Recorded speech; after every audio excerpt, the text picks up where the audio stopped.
তাহলে বোঝা গেল রোজা তাদের ছিল কিন্তু কথা, আমাদের রোজা হলো খানাপিনা। তাহলে রোজার মধ্যে পার্থক্য হয়েছে না? এই কথাই উদাহরণগুলো দিয়ে এই কথাই বলতে চাই। সব ইবাদতের মধ্যে পার্থক্য ছিল, কিন্তু একটা ইবাদত, সেইটা হলো দাওয়াতের কাজ। এই দাওয়াতের কাজ বাবা আদমের উপরে যেরকম আসছে, আমাদের নবী পর্যন্ত ১৬ লক্ষ অথবা ২,২৪,০০০ পয়গম্বর আলাইহিমুস সালাতু ওয়াস সালাম সবাইকেই আল্লাহ সুবহানাহু ওয়া তাআলা একইভাবে, একই ওজনে, একইভাবে, পার্থক্য ছাড়া আল্লাহ সুবহানাহু ওয়া তাআলা এই দাওয়াতের কাজকে দিয়েছেন। এইটার মধ্যে আর কোনো পার্থক্য হয় নাই। ইয়া আইয়ুহান নাস কুলু লা ইলাহা ইল্লাল্লাহ তুফলিহু, তোমরা এক আল্লাহর উপর ঈমান আনো তাহলে তোমরা কামিয়াব হয়ে যাবা। এই আওয়াজটা বাবা আদমেরও ছিল, আমাদের নবী বন্ধু ছিল, সকল নবীরই ছিল, যেরকম এখনো সেরকম। তো কষ্ট আসা শুরু হয়ে গেল, কষ্ট আসা শুরু হয়ে গেল কিসের কারণে? ইবাদতের কারণে কিন্তু কষ্ট আসে নাই। দাওয়াত দেওয়া শুরু হয়ে গেল, তার কষ্ট এসে গেল। আল্লাহু আকবার। সর্বপ্রথম এই ব্যাপারে বাধা দিল নিজের আপন চাচা, নাম হলো কি? আবুল আহাব। আবুল আহাব হুজুর সাল্লাল্লাহু আলাইহি ওয়াসাল্লামের আপন চাচা। আবু তালিব যেরকম আপন চাচা, আবুল আহাবও আপন চাচা। আব্দুল্লাহ হযরত আব্বাস রাদিয়াল্লাহু তাআলা আনহু আপন চাচা। আল্লাহু আকবার। তো এই চাচা, যার জন্মের সময় ছোট ভাই হযরত আব্দুল্লাহ অর্থাৎ আল্লাহ রসুলের বাবা, তো সবার ছোট ভাইদের মধ্যে 11 ভাইয়ের মধ্যে সবচেয়ে ছোট হযরত আব্দুল্লাহ রাদিয়াল্লাহু তাআলা যখন এই হুজুর সাল্লাল্লাহু আলাইহি ওয়াসাল্লাম জন্মগ্রহণ করলেন, এত খুশি হইলেন। উনি তো সর্দার ছিলেন, তো ওনার গলায় একটা হীরার মালা ছিল। যেই দাসী ওনাকে এই খবর দিলেন যে আপনার ছোট ভাইয়ের বাচ্চা হয়েছে, তো আবুল আহাব এত খুশি হইল যে ওই হীরার যে মালাটা, অত্যন্ত দামি হীরার মালা, উনিও কোনো এক রাজ দরবার থেকে পেয়েছিলেন, তো ওই হীরার মালাটা ওই দাসীকে দিছে, আর দাসীকে সঙ্গে সঙ্গে আজাদ করে দিছে। তাহলে আল্লাহ রসুলের জন্মের উপরে যেই সাথে এত খুশি হয়েছিল, তাহলে কি পরিমাণ মহব্বত। কিন্তু যখন দাওয়াত দেওয়া শুরু করলেন আল্লাহ রসুল, তো সর্বপ্রথম আঘাত চাচার পক্ষ থেকে আসলো। চাচা বলল, তাব্বাত ইয়াদাকা ইয়া মুহাম্মদ, ও মুহাম্মদ তোমার হাত, 2 হাত ধ্বংস হয়ে যাক। আল্লাহ সুবহানাহু ওয়া তাআলা এই বদদুয়া আর এই আঘাতকে বরদাস্ত করলেন না। আল্লাহ সুবহানাহু ওয়া তাআলা পূর্ণাঙ্গ একটা সূরা নাজিল করে দিলেন, তাব্বাত ইয়াদা আবি লাহাবিন ওয়া তাব।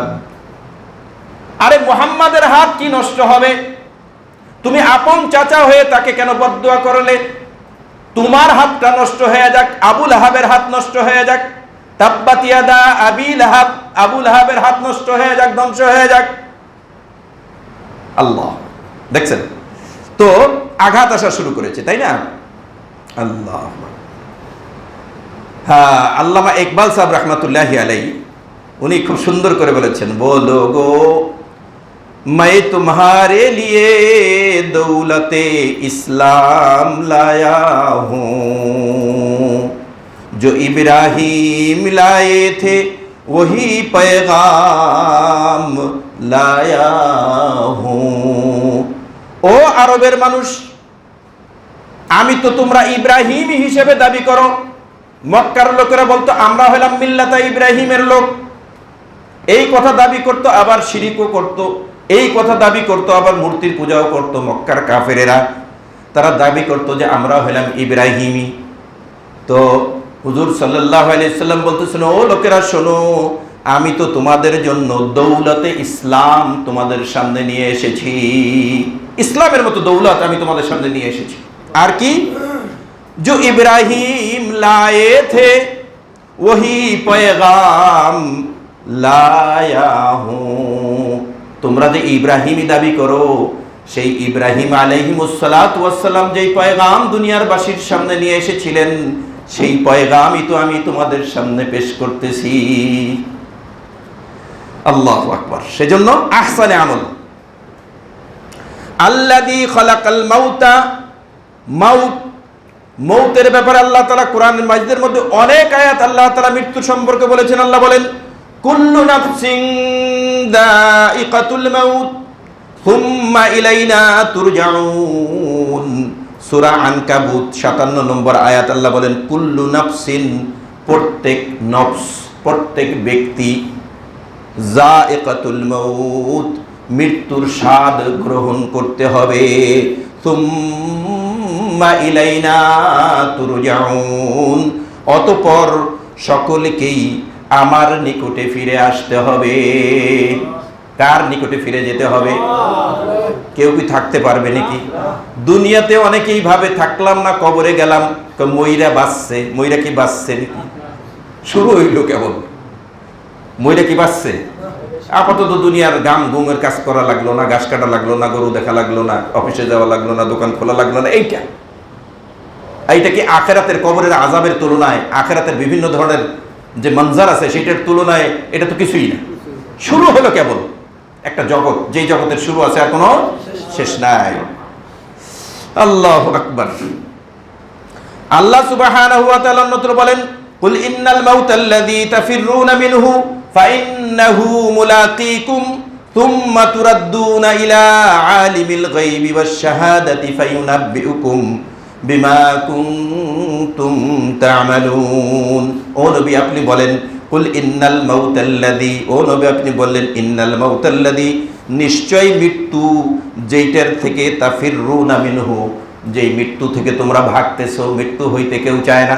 শেষ পর্যন্ত লাইফ সাপোর্ট নাকি বলে, হ্যাঁ, লাইফ সাপোর্ট দিয়ে হলেও রাখে, যে নাক দিয়ে দম ছড়ার কোনো কায়দা নাই, কৃত্রিম উপায়ে তাকে সাপোর্ট দেওয়া হচ্ছে। এটা লাইফ সাপোর্ট, মানে দম নেবে, বের করবে, এই শক্তি নাই, হায়াত আছে, অতএব লাইফ সাপোর্ট দেওয়া লাগতেছে, বের করা হচ্ছে, সেটাও মেশিনের দ্বারা। অক্সিজেন ঢোকানো হচ্ছে, সেটাও মেশিনের দ্বারা লাইফ সাপোর্ট দেওয়া হচ্ছে। আল্লাহ বলেন, ও নবী আপনি বলে দেন, ওই মৃত্যু আল্লাযী তাফিররুনা মিনহু, যেই মৃত্যু থেকে তোমরা ভাগতেছো, ফাইন্নাহু মুলাকীকুম, নিশ্চয়ই সেই মৃত্যু তোমাদেরকে পাকড়াও করবেই করবে। মৃত্যু তোমাদেরকে পাকড়াও করবে। তুরাদ্দুনা সুম্মা তুরাদ্দুনা, অতঃপর তোমাদেরকে ফিরিয়ে নিয়ে যাওয়া হবে। কোথায় ফিরিয়ে নেওয়া যাওয়া হবে? আল্লাহ বললেন, ইলা আলিমিল গায়বি ওয়াশ শাহাদা, যিনি নাকি ভিতরের খবর এবং বাহিরের খবর সবটাই জানেন, তার কাছে ফিরিয়ে নিয়ে যাওয়া হবে। আল্লাহ তাআলা ভিতরেরটা জানেন না? মনের ভিতর কি চলতেছে আল্লাহ তাআলা জানেন না? বাইরে যেটা করতেছে সেটা একরকম, ভিতরে অন্যরকম থাকতে পারে না? আল্লাহ বলেন, আলিমুল গায়বি ওয়াশ শাহাদা, আমি তো এমন যে আমি ভিতরেরটাও জানি আবার বাইরেরটাও জানি, এমনকি এইটাও জানি যেইটা তুমি জানো না, অর্থাৎ আগামীকাল তুমি কি চিন্তা করবে সেটাও আমি জানি। আজিব, কি বলেন, আগামীকাল আমি কি চিন্তা করব, কি প্ল্যান করব, সেটাও আল্লাহ তাআলা জানেন। আলিমুল গায়বি ওয়াশ শাহাদা। কেন আল্লাহ আমাদেরকে তার কাছে কেন নিয়ে যাবেন? তো আল্লাহ তাআলা বললেন, আলিমুল গায়বি ওয়াশ শাহাদাতি ফায়ুনাব্বিউকুম, যাতে নাকি তোমাদেরকে খবর দিতে পারেন, ফায়ুনাব্বিউকুম বিমা কুনতুম তা'মালুন, কি আমল করে তোমরা তার নিকটে গেলে, এই খবরটা যাতে নাকি তোমাদেরকে পরিষ্কারভাবে বর্ণনা করতে পারেন, সেই জন্য আল্লাহ সুবহানাহু ওয়া তাআলা সামনে তোমাদেরকে উপস্থিত করবেন। মৃত্যুর আরেক কথা আবার আল্লাহ তাআলা কি বলছেন? মৃত্যু আসবে কেমন? ফাইদা আইনামা তাকুনু ইউদরিকুমুল মাউত ওয়ালাউ কুনতুম ফি বুরুজিম মুশাইয়াদা।